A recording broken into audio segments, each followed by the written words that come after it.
Assalamualaikum guys, welcome back. Sedar tak sedar, dah 2 tahun dah sebenarnya kita semua hidup dengan face mask. Kalau kata dulu, bila keluar jalan-jalan, aku antara yang paling seronok sebab aku boleh cuci mata, tengok wajah ayu para gadis dekat shopping mall. Tapi sekarang ni memang masih ada perasaan bila tengok orang depan kita ni, mata punyalah cantik dengan rambut panjang mengurai. Tapi bila buka face mask, jantan.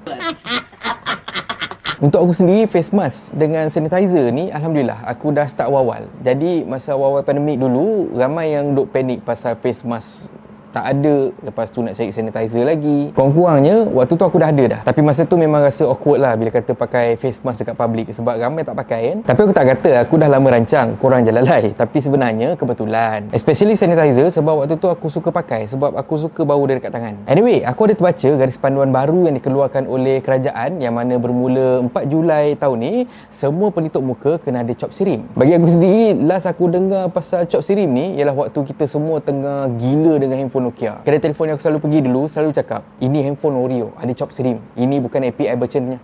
Ikut info yang aku baca, untuk pengilang dan pengimport, kalau gagal untuk pastikan face mask yang diorang jual ni ada cop sirim, kesalahan pertama akan dikenakan denda sebanyak RM200,000 dan untuk kesalahan seterusnya RM500,000 untuk setiap kesalahan.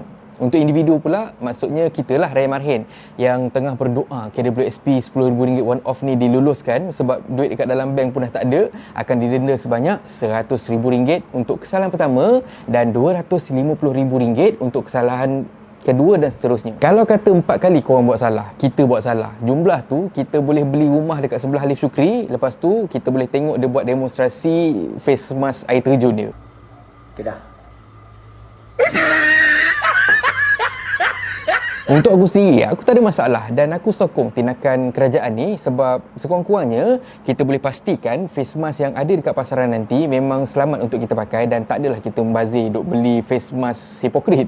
Beli mahal, tahu-tahu je tersumbat juga virus kat dalam hidung. Yang suka pakai face mask fancy macam aku contohnya, tak ada masalah sebab kita masih lagi boleh pakai double layer face mask. Depan ni fancy mask tu, lepas tu kat dalam tu pakailah surgical ataupun clinical face mask. Tapi aku tak pasti pula kalau kata jenis face mask yang kita boleh masukkan filter dekat dalam tu, tak tahu dibolehkan ataupun tak. Cuma persoalan aku sekarang ni, kenapa sekarang? Kenapa lepas 2 tahun face mask ni dah jadi norma baru dekat dalam hidup kita, lepas berjuta dah pun terkena C19 dekat Malaysia saja, lebih daripada 30,000 insan yang kehilangan nyawa disebabkan pandemik ni, dan kemudian pandemik ni dah pun diwartakan ataupun diklasifikasikan sebagai endemik dekat Malaysia. Kenapa baru sekarang government nak buat garis panduan macam ni? Aku faham sekurang-kurangnya garis panduan ni kita boleh pakai untuk masa akan datang. Mana dah tahu kalau kata ada outbreak yang lain ke apa kan. Tapi penguatkuasaan ni ingatkan aku pada filem Zootopia. Dalam tu orang government diorang describe sebagai sloth. Reaksi diorang punyalah lembab sampaikan semua benda jadi lewat. Tapi atas jalan kereta dia berdesuk punya laju sampaikan ambulans sebab sebagai laluan dekat diorang. I hope you have a good explanation. Macam aku pernah tengok sloth ni, tapi di mana ya? Tapi macam mana pun nasib baik, menantu Perdana Menteri Jovian Manergy dah pun keluarkan set pelitup muka patuh sirim, siap anti jerawat lagi. Aku tak nak cakap apa-apa, cuma untuk aku sendiri, aku support face mask Jovian ni sebab duta dia Dayan Trisha. Apa nak tanya lah kan, Dayan tahu tak apa beza antara rambut dengan Dayan? Tak. Tak.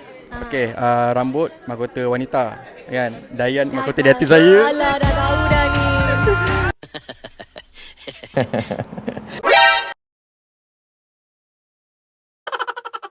Okey. Balik semula dekat topik kita. Pada aku sendiri, walaupun aku sambut baik apa yang kerajaan buat, tapi pada aku ini hanya membuktikan kerajaan kita lebih kepada reaktif dan bukan proaktif. Itu yang kalau kata kita tengok, bila kata rakyat kita minta bantuan, punyalah banyak prosedur dan juga tempoh untuk penilaian. Tapi kalau kata rakyat kita tu viral sebagai contoh, besok 20 van sampai dekat depan rumah bagi bantuan.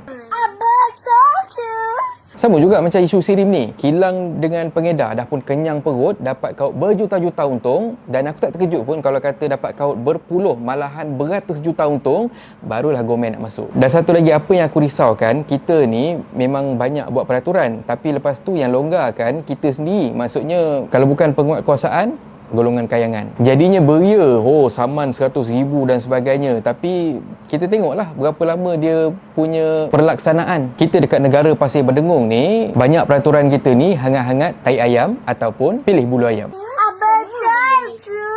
Akhir kata pepantun, masuk hutan sampai hulu, ingin cari buluh perindu. Kroni, bagi kenyang dulu. Soal rakyat, tunggu PRU. Dan kalau korang suka konten yang ada dalam channel ni, please consider to subscribe, okay? So thank you very much for watching and have a nice day. Assalamualaikum.